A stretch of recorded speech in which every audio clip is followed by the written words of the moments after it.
Ik pak er de duif van de liefhebber, die hem graag op foto wil hebben. En die stoppen we in de fotokist. Zorg even dat zijn vleugels mooi strak staan. En dan is hij klaar voor de foto. Dus Doon maakt eens foto's van Doon? Ja, het is eigenlijk een hobby die ontstaan is uit militaire vliegtuigfotografie. Naarmate heb ik in de jaren wat duiven gekregen. Nou, en die twee dingen samen hebben ertoe geleid dat ik dit dus aan het doen ben. En dit is een leuke hobby. Dus van vlinturen naar Doon? Ja, het vliegt allemaal wel.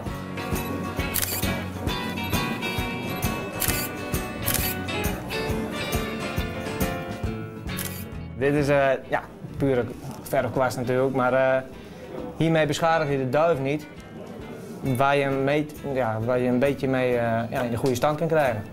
Als je de andere kant zou gebruiken en je komt te dicht bij de snavel of wat ook maar, dan zou die zich kunnen beschadigen, maar met een kwastje gebeurt er niks. En dan troost hem een beetje in een goede houding? Ja, dus we proberen hem zo mooi mogelijk op de foto te zetten. En dat, de mooiste pose is dan toch dat hij mooi rechtop gaat staan. Schouders naar achteren? Ja, schouders naar achteren, borst naar voren. En dat levert toch wel het mooiste plaatje. De ene foto is de andere niet. Het is naast dit natuurlijk een laptop of een computer. Dat moet je tegenwoordig eigenlijk wel gebruiken. Ja. Om een mooie achtergrond te kunnen krijgen. Ja. En daar zit toch ook wel het meeste werk in. Ja, het bewerken van de foto. Ik heb er een spiegel in hangen. Op de hoogte van de kop. Zodat die duif daarin gaat kijken en zijn nekje al merendeels uitstrekt. Zo heb ik daar minder werk van. En dat gaat gewoon makkelijker. En voor de rest is het mooi kwast erbij? Ja, het is heel simpel werk eigenlijk. Praat wel eens met een doof? Nee, nooit. Nee, dat doen we niet. Nee, dat wordt een wat gekker werk. Okay. Nee, dat doen we niet. Dan was het zakelijk. Ja.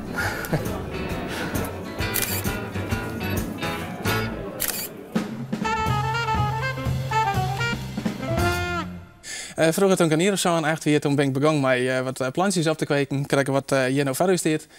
En daar begon ik met te kweken en te verkepen. En toen ging het op een gegeven moment dat meesters en juffrouws ik bij me thuis kwamen. Nou, en toen weer dat wel leuke handel om te beginnen. En kwam er een beetje bij de dik van ik al die plantjes te kopen. En langzamerhand werd je dan wat ouder en dan kwamen trekkers en auto's kwamen in beeld. En toen gingen wij naar trekkerbeurzen en shows. En daar konden wij een hele grote onderdelen wel verkepen en inkepen.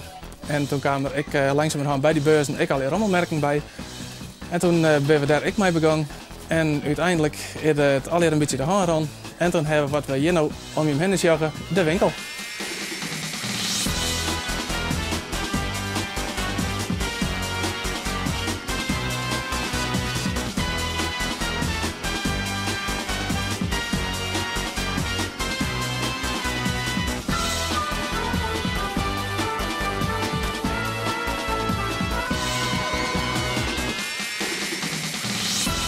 Dus wat uit de hand een hobby? Ja, dat klopt.